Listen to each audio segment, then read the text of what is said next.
Dulu.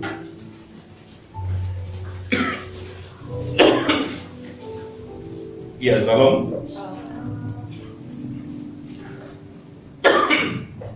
Saudara, hari ini kita akan belajar apa kata Alkitab, bagaimana pandangan Alkitab tentang fitnah atau hoax, ya, berita bohong.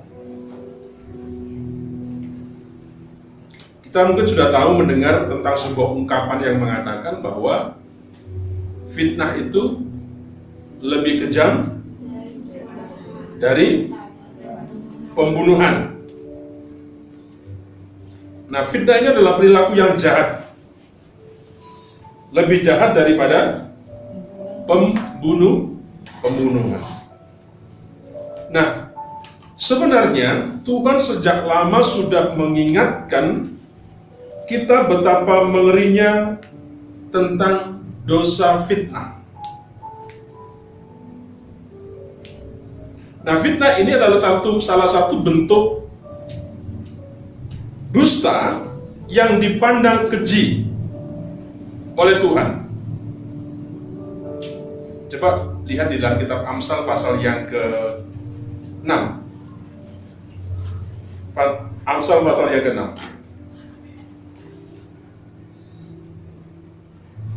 Amsal pasal yang ke-6 ayat 16 sampai 19. Kita baca bersama-sama 16, 19 sampai 19.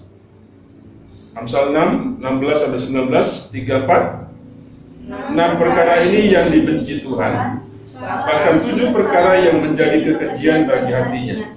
Mata sombong, lidah dusta, tangan yang menumpahkan darah orang yang tidak bersalah, hati yang membuat rencana-rencana yang jahat, kaki yang segera lari menuju kejahatan, seorang saksi dusta yang menimbulkan kebohongan dan yang menimbulkan pertengkaran saudara. Nah, di dalam Amsal ini, saksi dusta adalah satu dari 7 perkara yang menjadi kekejian bagi Tuhan. Nah, saksi dusta juga adalah satu dari 10 hukum Taurat. Satu hukum Taurat yang dikatakan tentang dusta. Nah, hari-hari ini kita sering mendengar kata hoax, ya, yang artinya kurang lebih adalah dengan fitnah. Kita baru melihat beberapa hari di TV, ya, dengan apa yang sudah terjadi di negeri kita, terjadi kerusuhan anarkis, demo yang anarkis. Kenapa itu terjadi? Ada sesuatu yang beredar, ada berita-berita yang tidak benar, ya, sehingga membuat semua elemen yang merasa terzolimi itu menjadi marah. Nah, ternyata setelah diklarifikasi, diskusi, kalau kita melihat di TV, saudara, sebenarnya ada sebuah kesalahpahaman, ada berita-berita yang beredar di tengah-tengah masyarakat yang membuat seperti itu. Nah, fitnah itu berakar dari dusta. Kalau kita belajar dalam bahasa Yunani dikatakan istilah dusta ini adalah yang berarti bohong, tidak benar. Kalau kau berkata dusta, jadi perkataanmu tidak benar, perkataanmu bohong, khianat, tidak setia, atau palsu.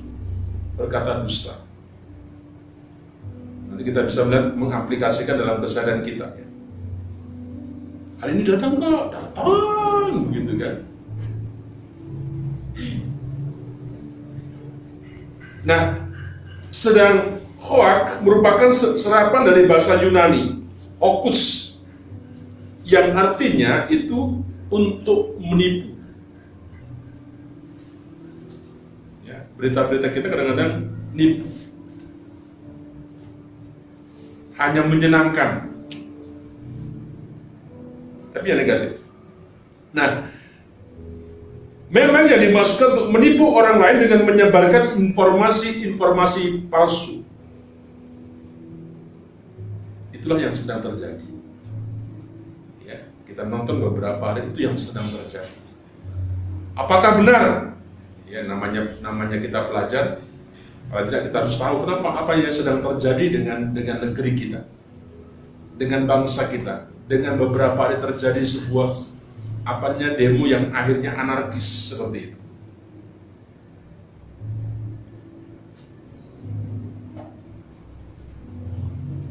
Benang merahnya fitnah dan hoax sama-sama dilandaskan pada dusta, sesuatu yang palsu, sesuatu yang menipu. Ya. Nah, motifnya apa? Tujuannya apa? Macam-macam.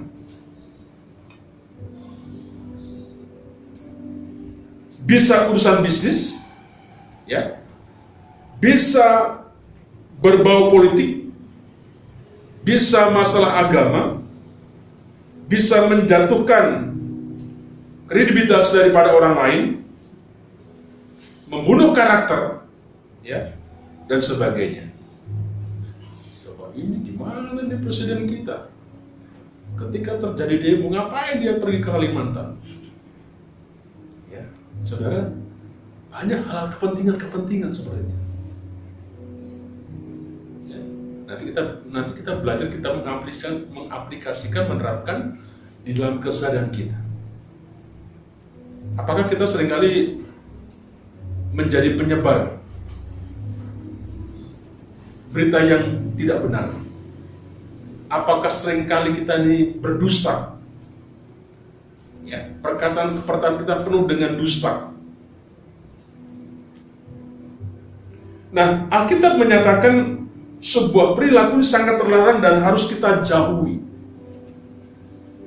Jadi kalau kita belajar dalam Alkitab tentang berita yang nipu, hoax ini, dusta ini sudah ada di dalam Alkitab.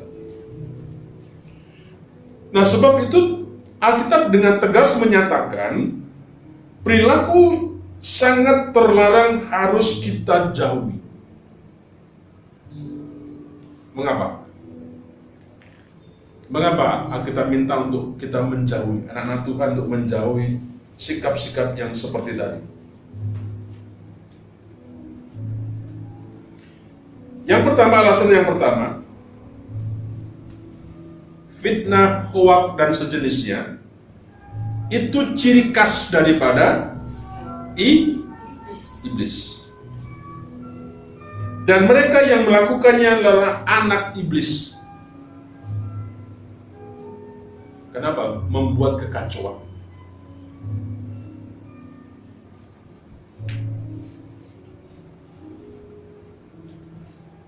Alkitab berkata tentang iblis adalah bapa dari segala pendusta. Bosnya, gurunya, pendusta. Nah, kalau kita ingin melakukan keinginan-keinginan iblis, maka iblis itu dijadikan kita sebagai bapa kita.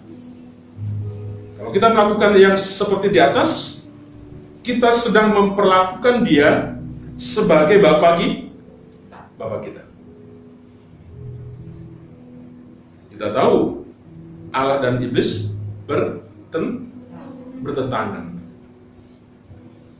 Pak, itu ada sebuah dialog sepertinya iblis dengan Tuhan kayaknya berkomunikasi. Sepertinya baik hubungan mereka, enggak. Berseberangan, bertentangan. Nah, di saat kita melakukan kehendak iblis, maka kita ada di pihak yang berseberangan dengan Tuhan.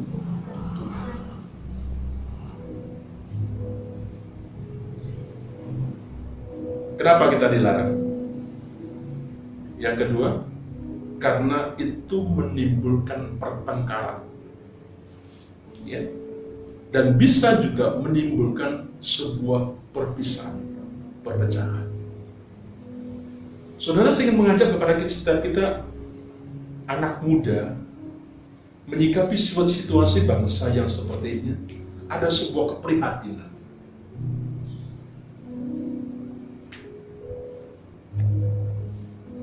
Kenapa ya? Kok yang demo ada anak pelajar?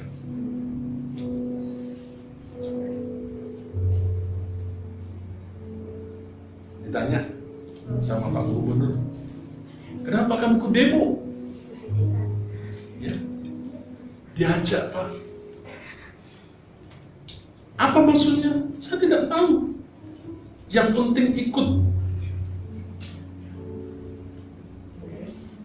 Nah, saudara, ternyata fitnah itu, hoak itu, menimbulkan suatu pertengkaran, suatu perpecahan yang seperti sekarang ini. Kenapa? Memang diciptakan, dibuat.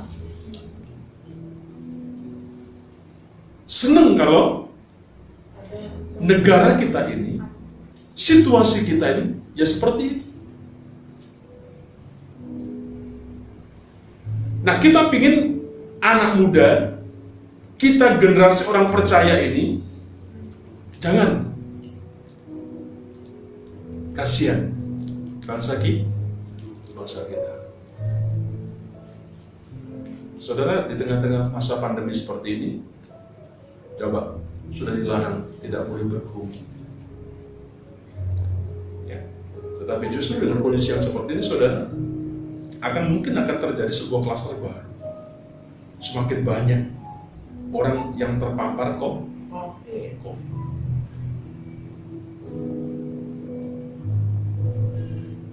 Adakah sebuah keprihatinan kita ketika kita melihat ya bangsa kita, saudara-saudara kita yang seperti ini?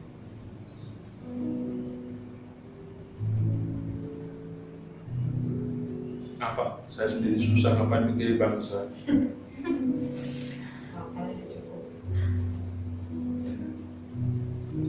Saudara, katanya firman Tuhan, kesejahteraan kota adalah menjadi bagian daripada kita.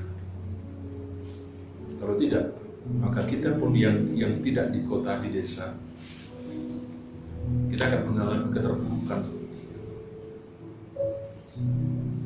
Saudara, Indonesia sebenarnya kalau orangnya hebat-hebat, pintar-pintar.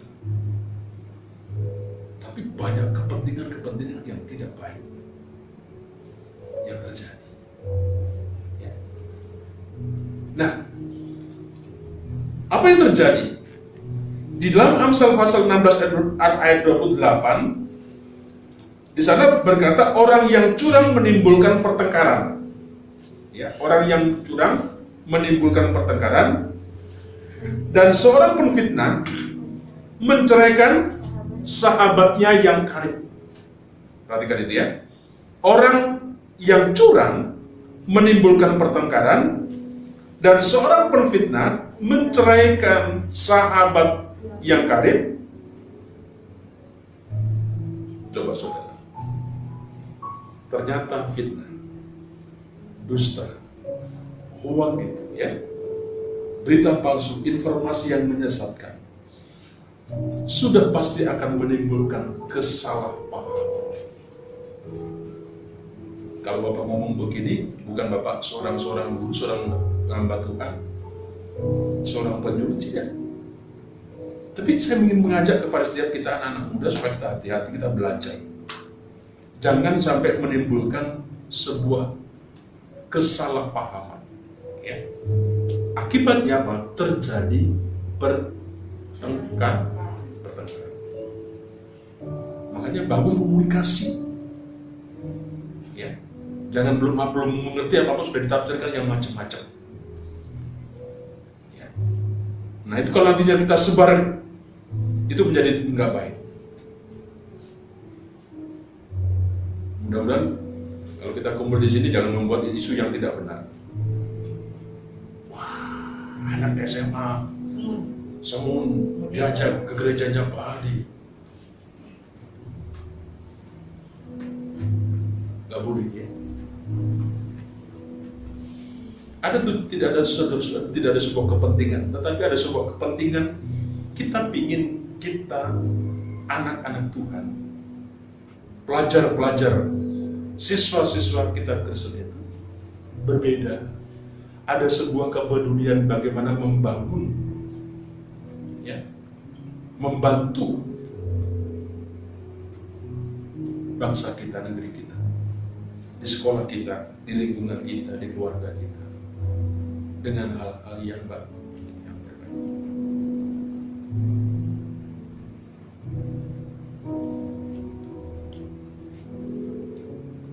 Perhatikan dalam Amsal 25:18. Fitnah itu seperti gada. Ya. Fitnah itu seperti gada atau pedang atau panah yang tajam. Coba, kalau kau memberitakan sesuatu yang tidak benar,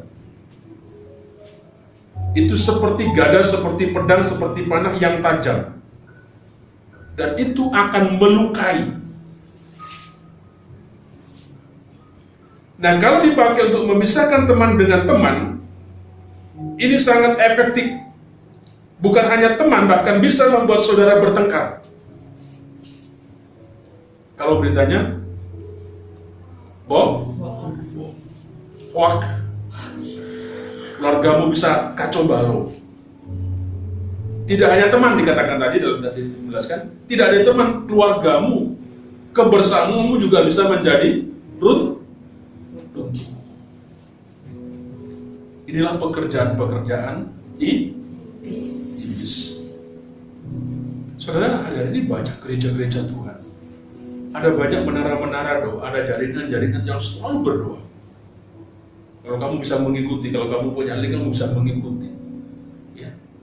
Dari Papua, ganti ke Jawa, ya, di Jawa Tengah, di Jogja, di Sulawesi, di Jakarta, di Banten. Mereka sudah setiap berjejaring,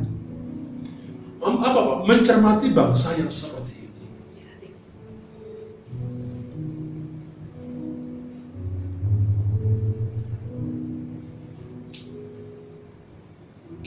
Apa ganjarannya sekarang? Mengapa harus kita jauhi? Kenapa kita berkata tidak boleh menjauh seperti itu?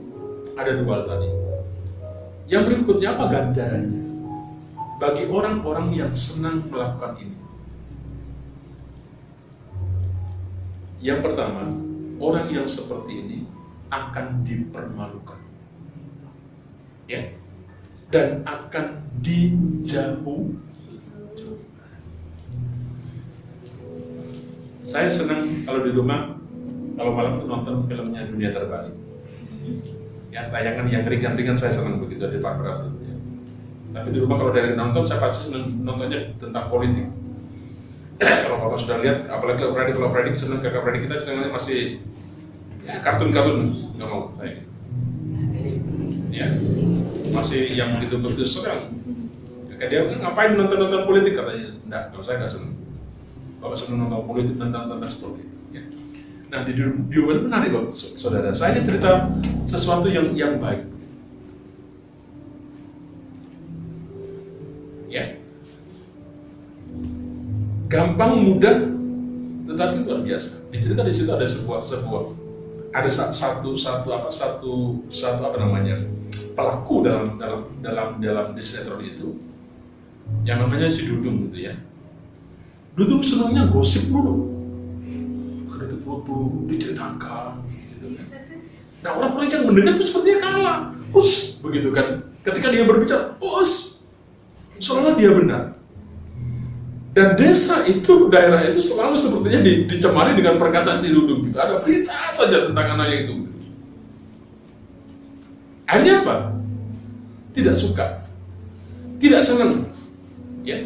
Nah, orang yang suka berbohong, orang yang suka membuat fitnah, hoax seperti itu, pasti tidak akan disenangi. Engkau punya teman seperti ini di sekolah? Ada banyak. Hah?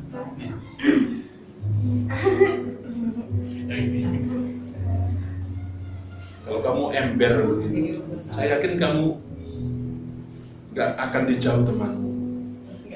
Males kalau gaul sama dia. Ember. Ya, mulutnya ember. Saudara, itu akibat ganjaran bagi si penfitnah, penyebar berita yang tidak benar. Kenapa? Karena apa yang disampaikan tidak berlandaskan kebenaran. Kalau terungkap hanya akan mempermalukan pelakunya, orang yang menyebarkan. Nanti akan ketahuan, ada siber, ya, ada bagian yang memang mengurus tentang kejahatan dunia maya seperti ini, akan dicari tahu.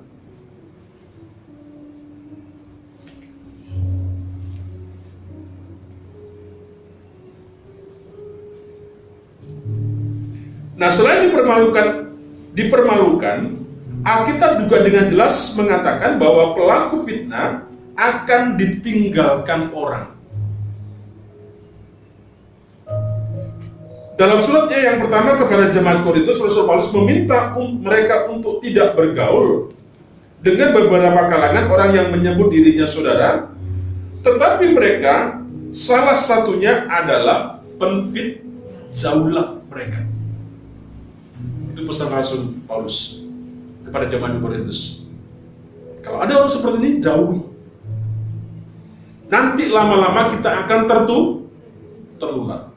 Ingat kata firman Tuhan, kebiasaan yang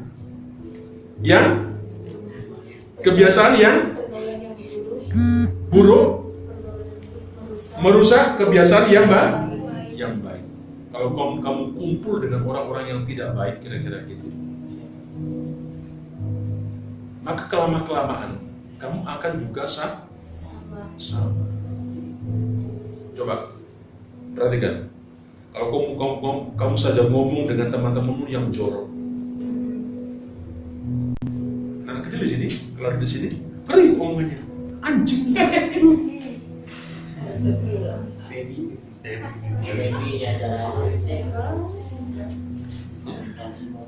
Itu loh, anak-anak loh, itu bukan anak dia masih anak itu, ya. Kalau bapak duduk di situ, kadang-kadang kita,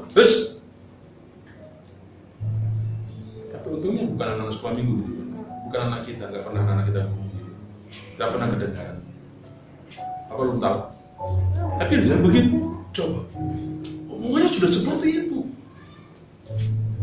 anjing lu. Ya, bahasa-bahasa itu yang gampang begitu. Kenapa saya bertanya sama istri saya, itu di sekolah diajari apa ya anak seperti itu? Hah? Kamu di sekolah diajari apa lah gurumu? Ketika keluar itu produknya seperti itu.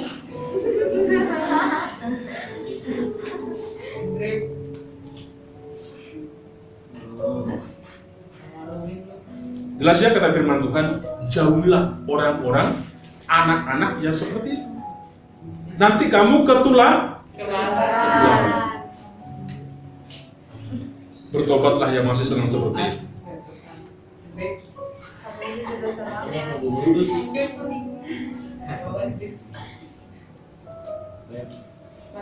Nanti katakan akibatnya kamu akan dipermalukan, kamu akan dijauhi. Yang kedua, akibat dari ganjaran dari para orang yang seperti ini, penfitnah kehilangan peluang masuk ke dalam kerajaan Allah. Tadi yang kita baca. Nah, ada sejumlah contoh dalam Alkitab, saudara, yang bisa menjelaskan hal ini. Nah, salah satunya ketika ada seorang muda kaya yang bertanya kepada Yesus, perbuatan baik apa Ya, seorang muda bertanya kepada Yesus, perbuatan apa baik apa yang harus aku lakukan untuk memperoleh hidup yang kekal? Dia bertanya seperti itu. Apa kata Yesus? Turutilah segala perintah Tuhan. Apa itu perintah Tuhan? Salah satunya adalah tidak mengucapkan saksi dusta dan menfitnah orang lain. Orang yang suka itu tidak masuk dalam kerajaan Allah. Hai anak muda, jangan menjadi tipe-tipe anak muda yang seperti itu.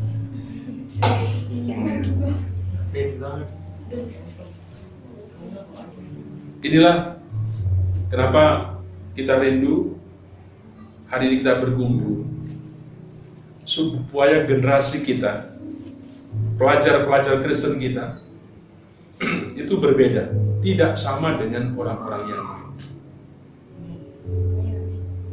Di tengah-tengah situasi yang sulit ini, perkataan kita membangun, ucapan kita menggairahkan,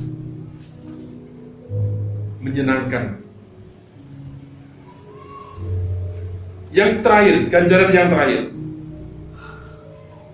yang berkaitan langsung atau merupakan efek langsung dari ganjaran kedua, yaitu penfitnah akan dihukum berat oleh Tuhan. Sudah dijauhi, sudah dibenci, tapi yang paling luar biasa, Tuhan akan memberikan hukuman yang berat kepada mereka. Saudara, kalau Allah sudah tidak berkenan, maka yang ada adalah penghukuman. Kalau Tuhan sudah berkenan, hanya satu, penghukuman. Nah, Amsal menyebutkan saksi dusta adalah satu dari 7 kekejian di mata Tuhan yang kita baca. Salah satu kekejian, ada 7 yang tidak menyenangkan. Salah satunya, ya, itu adalah fitnah. 1 dari 7 kekejian di mata Tuhan. Nah, Paulus mengkategorikan fitnah sebagai salah satu dosa paling memuakkan dan dalam daftar yang dituliskan dalam kitab Roma.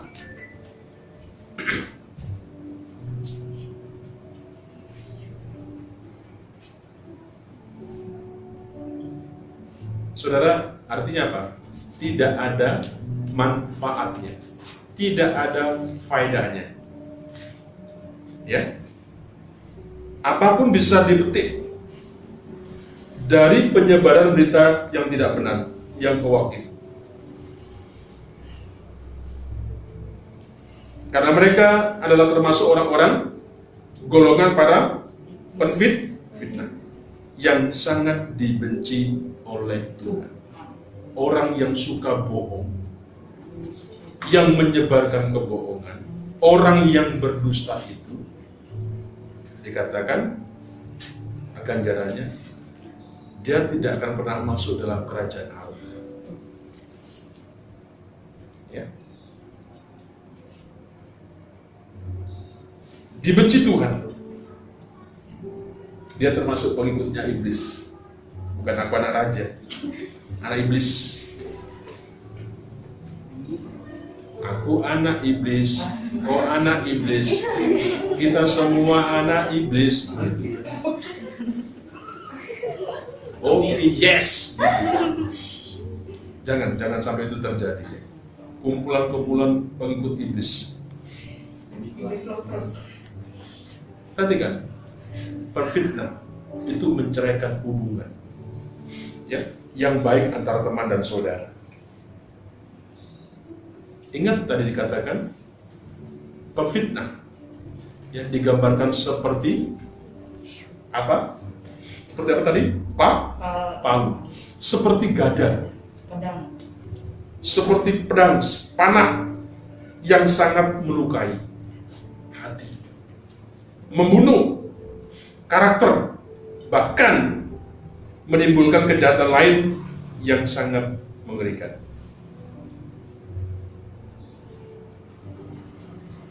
Endingnya, saudara, kita akan mendapatkan hukuman dari Allah.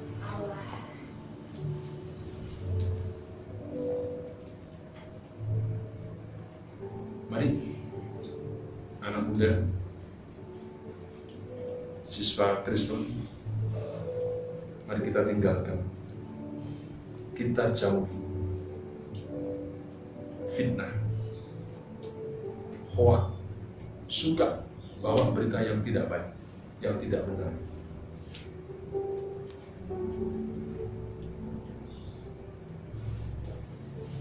Biarlah melalui firman Tuhan hari ini kita rindu saudara menjadi pembawa berita-berita yang baik, membawa berita yang benar, membawa berita yang menyegarkan.